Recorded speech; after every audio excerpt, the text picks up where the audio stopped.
Jeff Colton, reporter for Politico New York, co-author of the New York Playbook. He's been reporting on City Hall for close to a decade. Thanks for coming back on the show. Appreciate it. I mean, is this hyperbole? Am I overstating this? It's starting to feel like the entire New York City top government could fall. I hope not. You know, I'm here in City Hall, and I'll have to put on a helmet or something. Look, right now, the biggest thing is just questions. Like, we just do not know where this is going to end. And yes, I do think that one possible path is, God forbid, an indictment and a resignation of the mayor. I think that's a less likely path. I think more likely is that more people that are close to the mayor are, yes, indicted or caught up in corruption schemes. Right now, we have been reporting on little leaks here and there about what the investigations could be about. I mean, you covered so much of it right here at the top. There's just so many things to handle. But the overall picture is that there's just clouds swirling over City Hall, and the tornado hasn't touched down yet. But they are swirling. Let me ask you this. You know, you hear about the top NYPD guy being investigated for, working with his brother on sort of being a fixer for clubs, the fire department taking bribe. I mean, this seems bad. My question is this the sort of stuff that happens all the time, but people just don't get caught?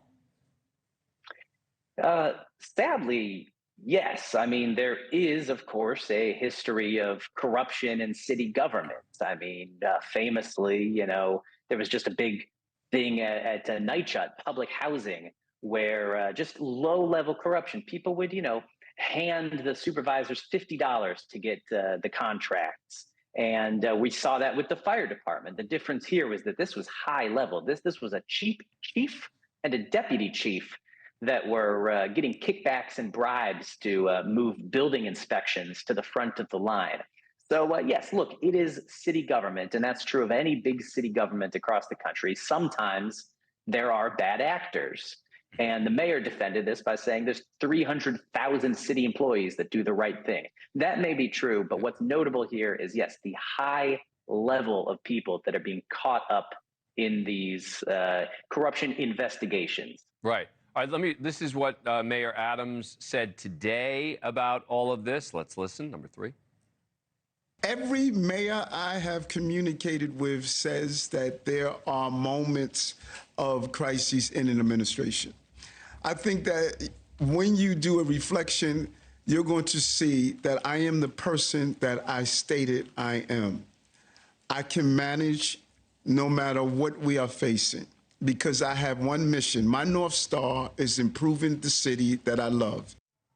It's true that there are moments of crisis for every mayor, but this seems to me to be at a different level. I mean, look, this is a national story in the sense that we're talking about every level of government. I mean, all, schools, the PD, the fire department, the mayor's office, all of them being investigated. And to me, the biggest deal was when his lead lawyer, the chief counsel, said over the weekend, I don't want this job anymore. Why do you think she did that?